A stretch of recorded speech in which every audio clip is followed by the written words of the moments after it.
Selamat pagi semua, apa kabar semua pelajar? Teacher harap semua pelajar dalam keadaan sehat ya. Bertemu lagi kita pada sesi ini ya. Baiklah, seperti mana yang kita lakukan pada sesi yang lalu, teacher akan membantu pelajar untuk membuat ulang kaji di dalam bab yang keempat, yaitu era peralihan kuasa British di negara kita. Baiklah pelajar, seperti biasa pelajar kenalah membaca terlebih dahulu, memahami sepenuhnya apa yang terkandung di dalam bab 4 ini. Setelah pelajar memahaminya, pelajar kenalah menjawab soalan-soalan yang ada di dalam bab 4 ini. Baiklah, kita beralih kepada soalan yang pertama di muka surat 94. Matlamat BMA adalah untuk mengembalikan kestabilan dan memulihkan kepercayaan rakyat selepas perang. Sejauh manakah usaha yang dilakukan oleh BMA berjaya mencapai matlamatnya? Jawapan anda tidak perlu terlalu panjang ya. Hanya ada satu fakta, satu contoh dan satu huraian sudah memadai. Baiklah, seterusnya kita beralih kepada soalan yang seterusnya di dalam muka surat 97. Baiklah, mengapakah orang Melayu membantah Malayan Union yang diperkenalkan oleh British di Tanah Melayu pada tahun 1946? Okey. Dan hasilkan peta pemikiran. Peta pemikiran ni peta IT-nya yang sesuai untuk menerangkan ciri-ciri Malayan Union. Ciri-ciri Malayan Union ni ada dalam buku teks.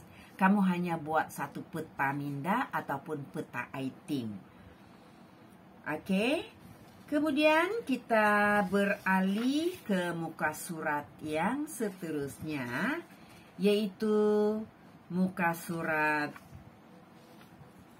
101. Bagaimanakah raja-raja Melayu menentang gagasan Malayan Union? Ya, di sini sudah dinyatakan bahawa raja-raja Melayu menentang Malayan Union. Bagaimana? Hanya bagi satu perenggan saja, yaitu satu contoh, satu fakta, satu contoh, satu huraian. Sudah memadai. Okey, seterusnya kita beralih ke muka surat 103 ya. Nyatakan tokoh wanita yang menentang Malayan Union. Nyatakan tu sebutkanlah, kamu kena senaraikan nama-nama tokoh wanita yang menentang Malayan Union. Itu saja jawapan yang diperlukan. Baiklah pelajar, kita teruskan dengan soalan yang seterusnya yang terdapat di dalam bab yang keempat ini. Muka surat 108 ya. Apakah peranan Gemens dalam peristiwa penyerahan Sarawak? Apa peranan dia? Apa peranan beliau? Okey. Seterusnya muka surat 109. Apakah faktor penentangan penyerahan Sarawak? Kenapa penyerahan Sarawak itu ditentang? Apa sebab dia? Faktor itu adalah sebab ya. Dan seterusnya kita beralih ke muka surat 115, yaitu apakah faktor penyerahan Sabah kepada British. Kemudian beralih ke muka surat 117, mengapakah pendidikan penting untuk menimbulkan nasionalisme? Apa itu nasionalisme?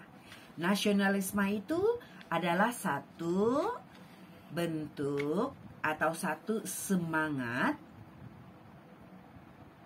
penentangan nasionalisme. Pada pendapat anda, mengapakah SBUB menyerahkan Sabah kepada British? Okey, ada dua soalan di muka surat 117 ni ya. Pelajar kenalah menjawab soalan-soalan ini semua di dalam buku latihan ya.